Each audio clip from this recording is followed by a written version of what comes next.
আমরা আজকে যে জায়গায় এসেছি সেটাও কিন্তু অনেক পুরাতন, না মুঘল আমল না, বাট 80 বছরের পুরাতন বুদ্ধুর বিরিয়ানিতে। জায়গাটার লোকেশন খুব ইজি, গ্যান্ডারিয়া থানা ঠিক তার অপোজিটে। এই সেই মোরগ পোলাও, বুদ্ধুর মোরগ পোলাও। ট্রাই করে দেখি ঝোল আর পোলাও। চিকেন দিয়ে যে কোরমা কোরমা স্বাদ যেটা হওয়ার কথা সেটা কিন্তু আছে। এটাই কিন্তু ঢাকাবাসী বা পুরান ঢাকাবাসী এই 53-54 বছর ধরে আরাম করে খেয়ে যাচ্ছেন। তেহারি এটার দাম হচ্ছে 130 টাকা।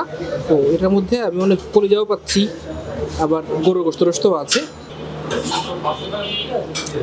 এটা সবার কাপ অফ টি না, যারা এটাকে ভালো ভালো পছন্দ করবে, অর্থাৎ ঝরঝরে চাল, ফ্লেভারলেস চাল, সাথে গোশতের মাঝে একটু খেলাধুলা, তাদের কাছে কিন্তু আমার বেশ ভালো লাগবে। কাচ্চি 200 টাকার কাচ্চি, বাসমতি চালের কাচ্চি, খাসির পিস একেবারে ছোট না, সাথে আবার আলু দিচ্ছে।